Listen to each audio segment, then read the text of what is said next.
అందరికీ నమస్కారం. వాళ్ళ ఒక multi level marketing company GMB consultancy ఒక మల్టీ లెవెల్ మార్కెటింగ్ కంపెనీ ఇక్కడ నిజామాబాద్ నడుస్తున్నారు. మన ఇన్ఫర్మేషన్ మీద మనకు వచ్చిన ఇన్ఫర్మేషన్ మీద అక్యూజ్ చంద్రశేఖర్ ప్రసాద్ అని అతన్ని పట్టుకోవడం జరిగింది. ఇది మామూలు మిగతా మల్టీ లెవెల్ మార్కెటింగ్ కానీ మాకు ఇన్వెస్ట్మెంట్ చేయండి, ఇంకా జనాలను యాడ్ చేయండి, మీకు డబ్బులు వస్తాయని చెప్తూ ఉంటారు. అండ్ వాళ్ళు ఏదో ఒక వెబ్ పేజ్లో మీకు చూపిస్తూ ఉంటారు, మీకు మీ అకౌంట్లో ఇంత డబ్బులు ఉన్నాయని చెప్తూ ఉంటారు. కానీ విత్డ్రా చేయాల్సిన చేసిన సిచ్యువేషన్కి డబ్బులు ఉండవు, విత్డ్రా చేయలేరు. సో ఇటువంటి మల్టీ లెవెల్ మార్కెటింగ్ ఏంటి అంటే మిగతా వాళ్ళని యాడ్ చేయండి, నలుగురిని యాడ్ చేయండి, మీరు నలుగురు యాడ్ చేయండి, వాళ్ళు నలుగురు యాడ్ చేస్తాం, మీకు డబ్బులు ఎక్కువ వస్తాయని చెప్పి జనాల్ని ప్రలోభ పెడతారు.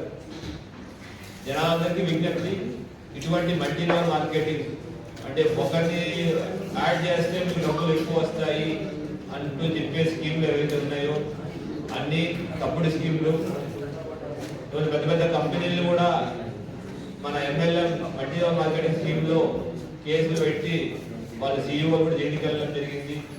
ఈ స్కీమ్లు ఎట్లా ఉంటుంది అంటే బాటమ్ పిరమిడ్ ఏదైతే ఉందో ఎప్పుడు మోసపోయే వాళ్ళు ఎక్కువ ఉంటారు, మోసపోయేది పేదవాళ్ళు, మీకు డబ్బులు ఎక్కువ వస్తాయని ఆశ చూపిస్తూ ఉంటారు.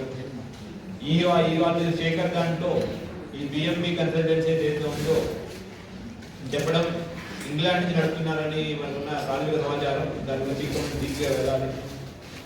అయితే ఇక్కడ నిజామాబాద్లోనే అతను ఒక 22 మందిని ప్రత్యక్షంగా ఈ మల్టీ లెవెల్ మార్కెటింగ్ లో సభ్యులుగా చేర్పించాడు.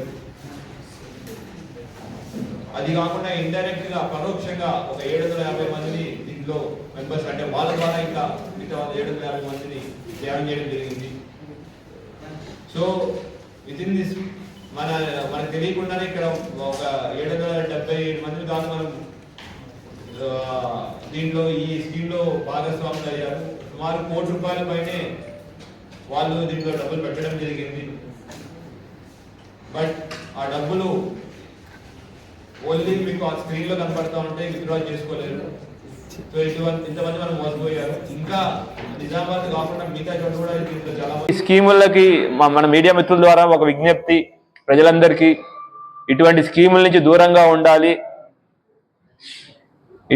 ఇట్లాగా మీకు రాత్రే డబ్బులు ఇస్తాము, లేదంటే అసలు నమ్మే సఖ్యం కానీ రిటర్న్స్ ఇస్తాము అని చెప్పేవి వేటిని నమ్మకూడదు. వాటి ద్వారా జనాలు మోసపోవడం తప్ప ఎటువంటి ఉపయోగం కానీ ఎటువంటి నిజము ఉండదు.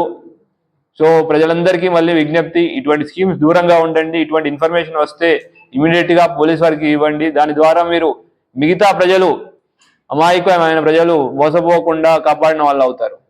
Thank you.